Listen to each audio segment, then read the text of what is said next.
వలసవాదానికి వ్యతిరేకంగా లండన్ వీధుల్లో నిరసనలు జరిగిన సంగతి తెలిసిందే. దీని వెనుక బిగ్ ట్విస్ట్ దాగినట్టుగా తెలుస్తుంది.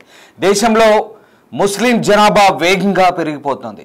సో 2030 నాటికి బ్రిటన్ మొత్తం పాపులేషన్లో 25% ముస్లింలు ఉంటారని అంచనా వేస్తున్నారు.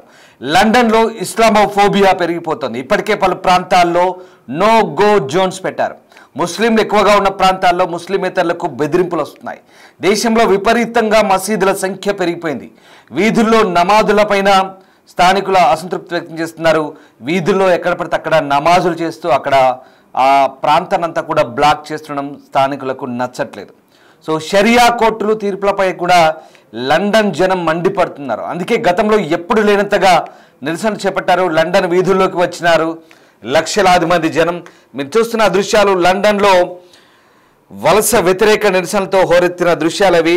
14వ తారీఖున జరిగింది. అంటే నిన్న యాంటీ ఇస్లాం యాంటీ ఇమిగ్రేషన్ కార్యకర్త టామీ రాబిన్సన్ ఆధ్వర్యంలో జరిగిన యునైటెడ్ ది కింగ్డమ్ ర్యాలీలో దాదాపు 110,000 మంది పాల్గొన్నారని మెట్రోపాలిటన్ పోలీసు చెప్తున్నారు. యూకేలో ఇటీవలి కాలంలో అతిపెద్ద ప్రదర్శనలో ఇదొకటిగా చెప్తున్నారు. ఇక ఈ ప్రదర్శన సమయంలో పోలీసులు నిరసనకారుల మధ్య ఉద్రిక్త వాతావరణం చోటు చేసుకుంది. ఒక్కసారి ఆ ప్రొటెస్ట్ దృశ్యాలు చూద్దాం.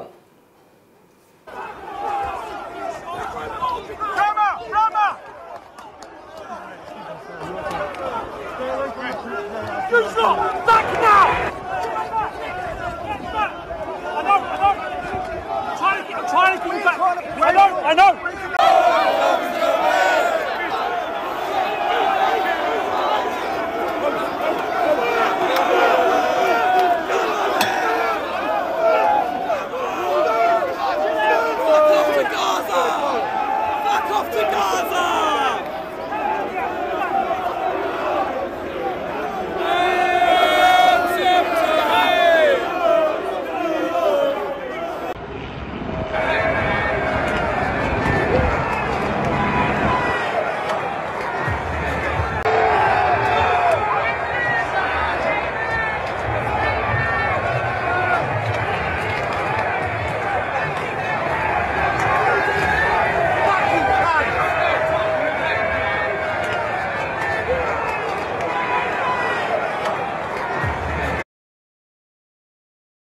లండన్ నగరంలో యాంటీ ఇస్లాం అంటే ఇస్లాంలకు వ్యతిరేకంగా ముస్లింలకు వ్యతిరేకంగా అలాగే యాంటీ ఇమిగ్రేషన్ అంటే వలసవాదానికి వ్యతిరేకంగా టామీ రాబిన్సన్ ఆధ్వర్యంలో జరిగిన యునైటెడ్ ది కింగ్డమ్ ర్యాలీలో దాదాపు 110,000 మంది పాల్గొన్నట్టుగా మెట్రోపాలిటన్ పోలీస్ లండన్ పోలీస్ చెప్తోంది.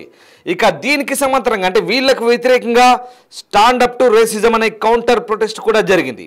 ఈ ప్రదర్శనలో సుమారు 5,000 మంది పాల్గొన్నారు. ఇక ఈ క్రమంలోనే రెండు వర్గాల మధ్య ఘర్షణ జరగకుండా నిరోధించేందుకైతే పోలీసులు భారీగా మోహరించారు. ఈ క్రమంలో పోలీసులు ప్రదర్శకాలను చెదరగొట్టేందుకు ప్రయత్నించారు. ఇక నిరసనకారులు పోలీసులపై బాటిల్స్తో పాటు వస్తువులతో దాడి చేశారని పోలీసులు చెప్తున్నారు. 26 మంది అధికారులు గాయపడ్డారు. 4 పరిస్థితి విషమంగా ఉంది. 25 మందిని అరెస్ట్ చేశారు. ఈ అల్లర్లో పాల్గొన్న వారిని గుర్తించి కఠిన చర్యలు తీసుకుంటామంటూ అసిస్టెంట్ కమిషనర్ మాట్ ట్విస్ట్ చెప్తున్నారు. ఇక మొత్తం మీద ఈ యాంటీ ఇమిగ్రేషన్ ప్రదర్శన అసలు ఎందుకు వచ్చింది ఒకసారి నేను మీకు ఎక్స్ప్లెయిన్ చేస్తాను. ఇటీవల బ్రిటన్లో అక్రమ వలసలు భారీగా పెరుగుతున్నాయి. ఈ ఏడాది ఇప్పటి వరకు 28,000 మందికి పైగా వలసదారులు పడవల ద్వారా బ్రిటన్ చేరుకున్నట్లు నివేదికలు చెప్తున్నాయి. బ్రిటన్కు వచ్చే వారిలో చాలామంది ఆశ్రయం కోరుతూ వస్తున్నారు.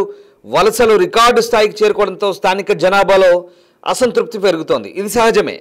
ఇక ప్రభుత్వం వలసదారులను తాత్కాలికంగా హోటల్లో ఉంచుతోంది. ఈ క్రమంలో ఈ హోటళ్ల వెలుపల గత కొన్ని నెలలుగా స్థానికులు నిరసన తెలుపుతున్నారు.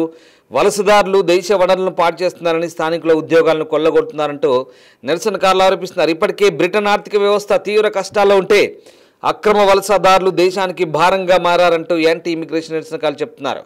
వలసల వల్ల తమ జాతీయ గుర్తింపు సాంస్కృతిక విలువలు ప్రమాదంలో పడుతున్నాయని భావిస్తున్నారు. యాంటీ ఇమిగ్రేషన్ ఉద్యమానికి టామీ రాబిన్సన్ వంటి రైట్ వింగ్ కార్యకర్తలు నాయకత్వం వహిస్తున్నారు.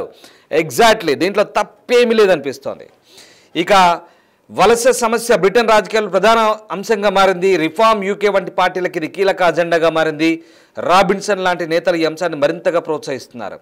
అయితే ఇక్కడ రాబిన్సన్ ఒక జర్నలిస్ట్గా పనిచేస్తున్నారు. యూకే ప్రభుత్వంలో అవినీతిని బయటపెడుతున్న టామీ పదే చెప్తుంటారు ఇతనికి అమెరికా బిలియనీర్స్ ముఖ్యంగా ఎలన్ మస్క్ వంటి ప్రముఖుల మద్దతు ఉందని కూడా ప్రచారంలో ఉంది. అలాగే టామీ నిర్వహించిన యాంటీ ఇమిగ్రేషన్ ర్యాలీకి ఎలాన్ మస్క్ వీడియో ద్వారా మద్దతు తెలపడం ప్రచారానికి మరింత బలం ఇచ్చింది. ఇక దీంతో బ్రిటన్లో ప్రజల హక్కులు స్వేచ్ఛగా వినియోగించడానికి భయపడుతున్నారంటూ మస్క్ ఆ వీడియోలో వ్యాఖ్యానించినట్టుగా అంతర్జాతీయ మీడియా కథనాలు కూడా వచ్చాయి.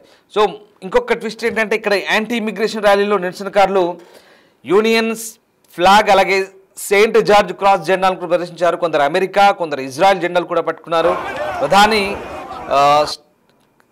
ప్రధానికి వ్యతిరేకంగా విమర్శలు చేస్తూ సెండ్ దెమ్ హోమ్ అంటూ వలస వ్యతిరేక విధానాలు వినిపించారు. కొంతమంది మేక్ అమెరికా గ్రేట్ అగైన్ అన్న టోపీలు కూడా ధరించిన పరిస్థితి కనబడుతుంది.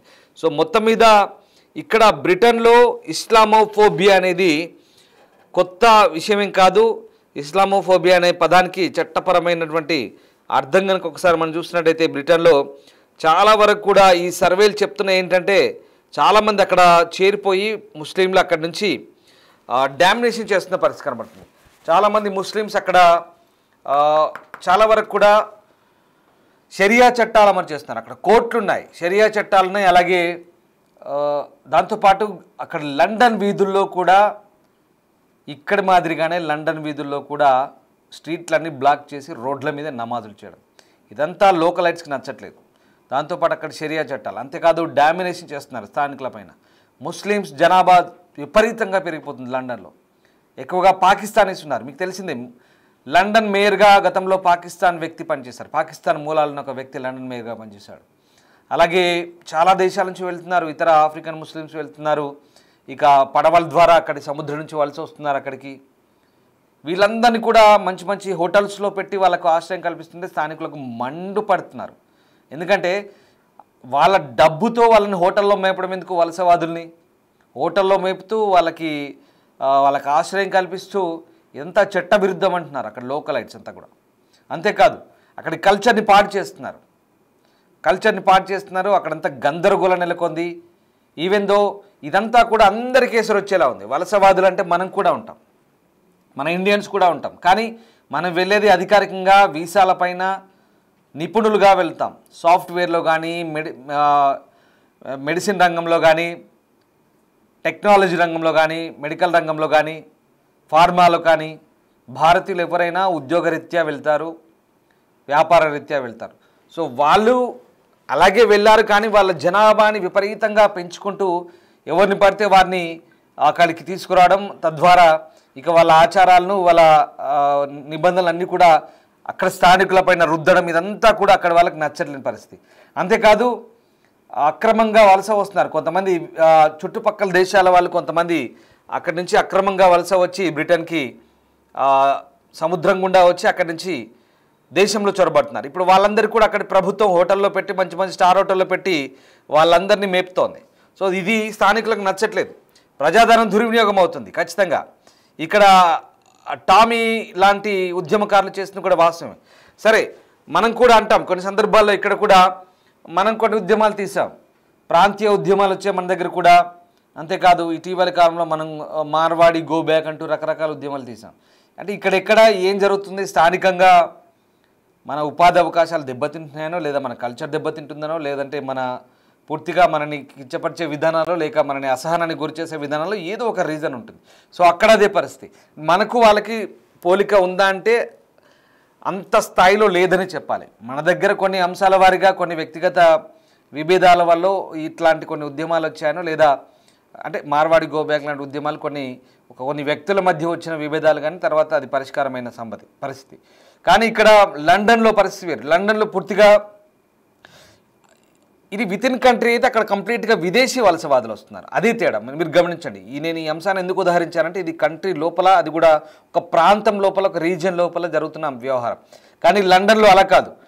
ఇతర దేశస్తులు, ఇతర మతస్థులు, ఇతర దేశస్తులు ఆ దేశానికి వచ్చి అక్కడ దేశీయులని పూర్తిగా నిరుద్యోగం పాలు చేస్తున్నారు. అలాగే అక్కడ వాళ్ళ స్వేచ్ఛని పోగొడుతున్నారు. ఒక రకంగా వాళ్ళని ఇబ్బందులకు గురి చేస్తున్నారు, చిరాకు గురి చేస్తున్నారు. అంతేకాదు వాళ్ళకు అన్ని విధాల వాళ్ళ కల్చర్ని పాడు చేస్తున్నారు. వాళ్ళపై రాను పెత్తనాలు చెలాయిస్తూ పూర్తిగా ఆ ప్రాంతాన్ని అంతా కూడా వాళ్ళ గుత్తాధిపత్యాన్ని తీసుకోవడానికి ప్రయత్నిస్తున్నారు.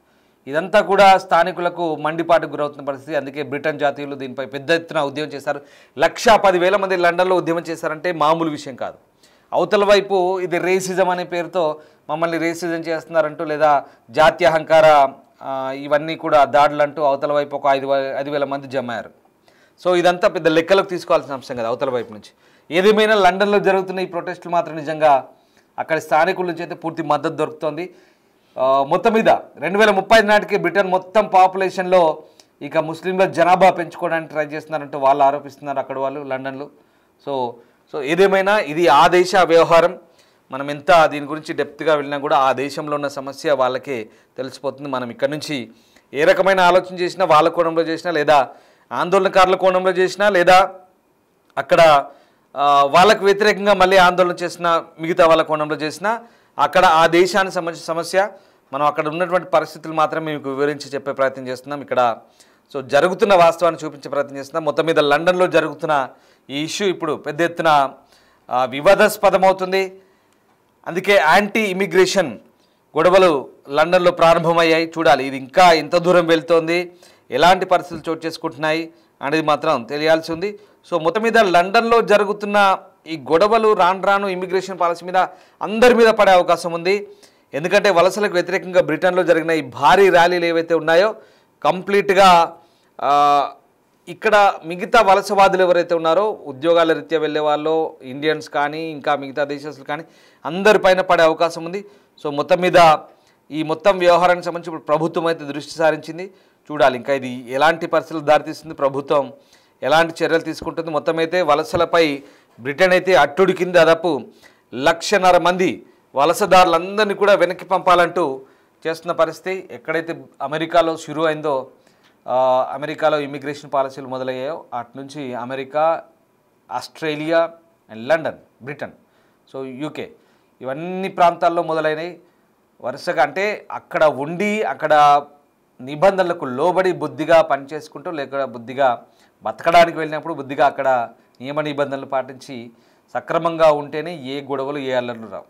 అక్కడికి వెళ్ళి ఏదో పెత్తనాలు చెలాయిస్తామని లేదా అక్కడ సంఘ విద్రోహ చర్యలకు అక్కడ జాతి వ్యతిరేక పనులకు అక్కడి ప్రజలకు ఇబ్బంది కలిగించే పనులకు మాత్రం పాల్పడితే ఇలాంటి పర్యవసానాలే ఉంటాయి ఖచ్చితంగా. ఇది ఇవాళ కేవలం అమెరికా, లండన్, ఆస్ట్రేలియాకి పరిమితం కాదు, ప్రపంచమంతా వచ్చినా ఆశ్చర్యపోవాల్సిన అవసరం లేదు. కానీ ఒకటి మాత్రం గుర్తుపెట్టుకోండి, భారతీయులు ఎక్కడికి వెళ్ళినా చాలా నియమ నిబంధనలతో వ్యవహరిస్తారు. ఎక్కడో ఒకరు అరకొర కొంతమంది అక్కడగా కూడా చిల్లరగా వ్యవహరించే వ్యక్తులు ఉన్నారు. వాళ్ళందరినీ కూడా మనం అక్కడి ప్రభుత్వాలు శిక్షిస్తున్నాయి. కానీ భారతీయులు ఎక్కడికి వెళ్ళినా నిపుణులుగా ఉంటారు, సొంత తెలివితేటలో పైకి వస్తారు, అక్కడి దేశాన్ని అభివృద్ధి పరుస్తారు. తద్వారా మన దేశాన్ని కూడా కొంత జీడిపిని పెంచే ప్రయత్నం చేస్తున్నారు. అంతే తప్ప మిగతా దేశాలు మిగతా మతస్థులు ఎవరైతే ఉన్నారో వాళ్ళ వల్లే కొన్ని ఇట్లాంటి గొడవలు జరుగుతున్నాయి. ఇప్పుడు ఇది ప్రపంచం మొత్తాన్ని ఇది ప్రభావం చూపే అవకాశం అయితే కనిపిస్తుంది. చూడాలి బ్రిటన్లో జరిగిన ఇప్పుడు ఈ అల్లర్లన్నీ కూడా ఎలాంటి మలుపు తీసుకుంటాయి, మరి దీన్ని ఎలా ప్రభుత్వం కట్టడి చేస్తుంది అనేది వేచి చూడాల్సిందే.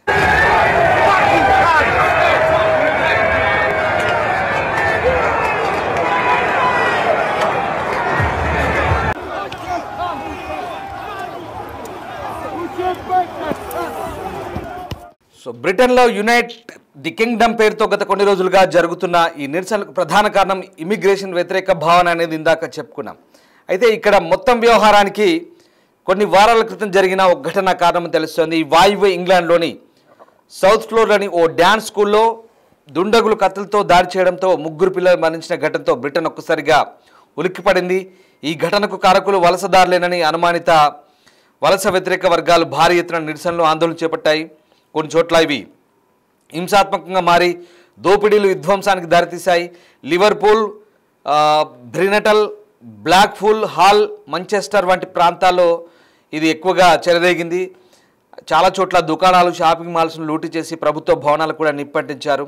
ఈ పరిస్థితులపై ప్రధాని కూడా స్పందించారు. ఈ చర్యలు వ్యవస్థీకృత నేరాలుగా అభివర్ణించారు. సో శిక్షిస్తామంటూ చెప్పిన పరిస్థితి. అయితే ఇక దీనికి ఈ నిరసనలకు అంతర్జాతీయ మద్దతు కూడా వస్తుంది. ఎలన్ మస్క్ మద్దతు తెలుపుతున్నాడు. ఫ్రెంచ్ రాజకీయ నాయకుడు ఎరిక్ జెమ్మార్ కూడా మద్దతును ప్రకటించారు. అయితే శాంతియుతంగా జరపాలని ఉద్రిక్తతలు చోటు చేసుకోవద్దంటూ వాళ్ళంతా చెప్తున్న పరిస్థితి. అయితే ఇక్కడ మరొక అంశం ఏంటంటే ఇథియోపియన్ వ్యక్తి ఒకడు లండన్లో బాలికపై లైంగిక దాడి చేశాడని అతనికి శిక్ష పడిన తర్వాతే వలసలపై వ్యతిరేకతలు తీవ్రమయ్యాయని కూడా ఇటు నిరసనకారులు బ్రిటన్ సాంస్కృతిక జాతీయ గుర్తింపును కాపాడాలంటూ పిలుపునిచ్చారు. సో మొత్తం మీద 3 చిన్నారుల దుర్మరణం అలాగే అధికారుల నిర్లక్ష్యం కారణంగా నిరసనలు అయితే కొనసాగుతున్నాయి. ఇప్పటికైతే మరి లండన్లో ప్రభుత్వం వీటిని అణచివేసే ప్రయత్నం చేస్తుంది. భవిష్యత్తులో ఇంకా ఈ నిరసనలు కొనసాగుతాయా లేదా ప్రభుత్వం వీటిని పకడ్బందీగా అణచివేసి పూర్తిగా సమతుల్యం పాటించేలా, ఎట్లాంటి భేదాభిప్రాయాలు రాకుండా ఇక్కడ వ్యక్తుల మధ్య పూర్తిగా వ్యవస్థలో మార్పులు తీసుకొచ్చేలా ప్రభుత్వం ఎలాంటి చర్యలు తీసుకుంటుందని మాత్రం వేచి చూడాల్సింది.